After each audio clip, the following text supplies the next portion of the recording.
Doctor ભગવાનનું સ્વરૂપ કહેવાય છે, શું કહેવા માંગો છો? સાચું, પણ 30 વર્ષ પહેલા કે જ્યારે ડોક્ટરને ઇન્ટરેસ્ટ નહોતો કે પેશન્ટને હેરાન કરવાનો, એટલે હેરાન મતલબ એટલે કે ડોક્ટરને ખબર છે કે આને તાવ આવેલો છે, અને અમે ભણેલા છે કે તાવ ઠંડી રાયગર સાથે અને પરસેવા સાથે આવે એટલે મેલેરિયા જ હોય. તાવ આવે છે, તાવ જતો રહે છે, પછી વ્યક્તિને ખબર નથી પડતી, તેને ખબર છે વાયરલ છે, પણ મારે હેરાન એટલે એને ભટકાવા છે કે તમે રિપોર્ટ કરાવો, ઉધરસ શરદી તાવ સાથે છે તો સીટી સ્કેન કરાવો. પેલો દર્દી કહે છે મને ચાલવામાં દુખે છે, મારી પાસે પૈસા નથી, તો બી એન્જિયોગ્રાફી કરાવો. એટલે ભગવાન હતા 30 વર્ષ પહેલા. 30 વર્ષ પહેલા એક જ ડોક્ટર હતા, માથાના, પેટના, હૃદયના, ગેસના, પગના, બધા.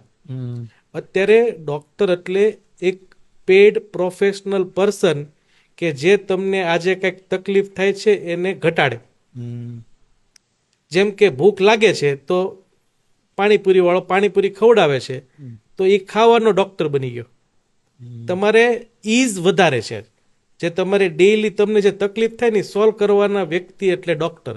અને આજે નથી રહ્યા. 10,000 2 થી 3 જણા હશે, પણ પ્લીઝ થોડાક આપણને એટલું સારું બિરદાવું મળેલું છે, એ નામના મળી છે કે આવું એક સ્લોગન બન્યું છે કે ભાઈ ડોક્ટર એટલે ભગવાનનું બીજું રૂપ. તો કંઈક તો હશે ને પહેલા. તો પ્લીઝ થોડુંક કરો કે જ્યાં તમને તમારી નીડ પૂરી થઈ ગઈ છે, તમારો લાઈફનો ગોલ સેટ થઈ ગયો છે, તો પ્લીઝ લોકોને ભટકાવોની સેવા કરો. અને ઓલવેઝ સારું બોલો, ખરાબ તો બોલો જ નહીં, તો તમે ભગવાનનું રૂપ બનશો.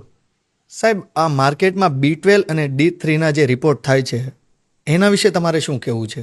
B12 અને D3 ની તમે વાત કરી ને, તો સુરતની અગર ટોપ 3 કંપની છે ને, એનું દિવસનું ટર્નઓવર એટલું નહીં હોય એટલું જેટલું B12 અને D3 ના રિપોર્ટના પૈસા થાય અને એની દવાના.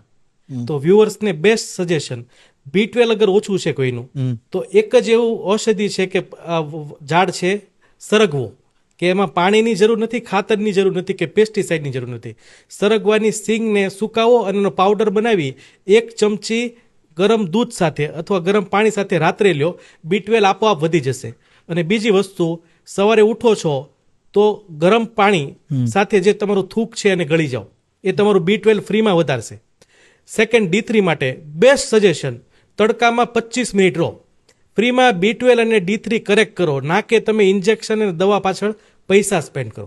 અને એક મારો બીજો ક્વેશ્ચન એક અંગત એ પણ હતો કે ચાલો ઓછા પૈસે ઓછું ખાઈને અને એ બધી રીતના વેટ લોસ ઓછો કરવો હોય તો કોઈ એવો ઉપાય તમે આપી શકો ખરા?